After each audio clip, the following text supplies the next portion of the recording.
The Time Machine. This is my fun board model. Now this board here, as you can see about the outline, has quite a full nose, wide in the middle and wide in the tail. It's all about surface area. Okay, I'll just chuck it up on the stand here. We'll have a look. Now this board here, I've been doing it for nearly 3 years now. And just to go through a couple of things in it, you can see the foil there, very thick in the nose, tail and middle, right through to the nose. Now with the bottom shape of it, it starts off with the concave just like it would on a normal 9-1 Mal, so it's the same sort of nose as a Malibu. Comes down to the middle here, and this is where it sort of changes into a performance shortboard. It's got the full single concave all the way through, and inside that the double concave starts.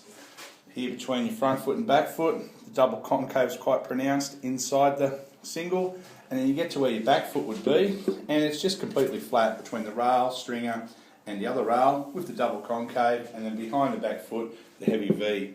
Okay, and that's with the nice concave through here, which creates the release in the board.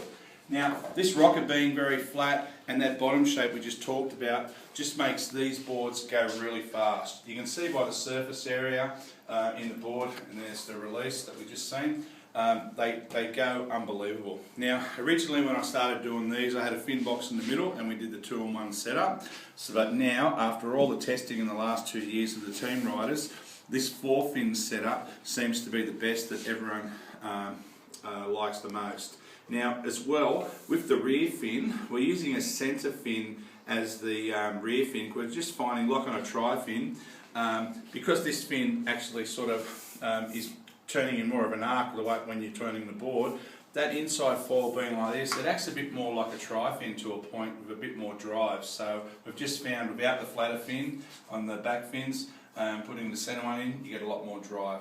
We still leave the plugs in the middle in case someone's a die-hard tri-fin rider, then they've still got that option. So when you buy this board, you get the tri-fin set and the 2 fins to make it a quad. So that comes standard with it. This is just the standard finish that all the performance boards sort of come with. And as you've seen with the blue on the back of it, that's what we call just a tail dip of tint, and which only adds about $50 to the price of the board. Now, a couple of the other features of this board is the volume in it. I'll just flip it over and show you the deck. As you can see, the deck's quite flat, so it's got quite a full rail, and the nose too. It's got a lot of thickness all the way around the edge here, but this is why these boards pick up and go so fast. They never nosedive. This rail just refuses to sort of sink in. So from an average surfer in the more generous sizes right through to full-on high performance, top of the level surfer in the smaller sizes, these things really sort of easy to ride and get up and go really fast. Now the other thing, most of them come with the round tail. That seems to be the one that works the most.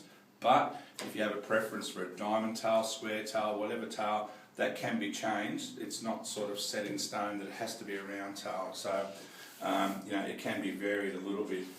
Like I say, we've been working on this board for 2 years. There's been nothing but positive feedback. The biggest they go to is 6'10". This one's 6'6". The guy's just over 80 kilos. So he'll find this really easy to ride. One of my team riders rides a 6 foot and she's only 70 kilos. You can go right down to 5 foot if you're very lightweight. So it's a very flexible board in the sense of it can be made for any size surfer, male, female, big or small. So yeah, this one is the Time Machine.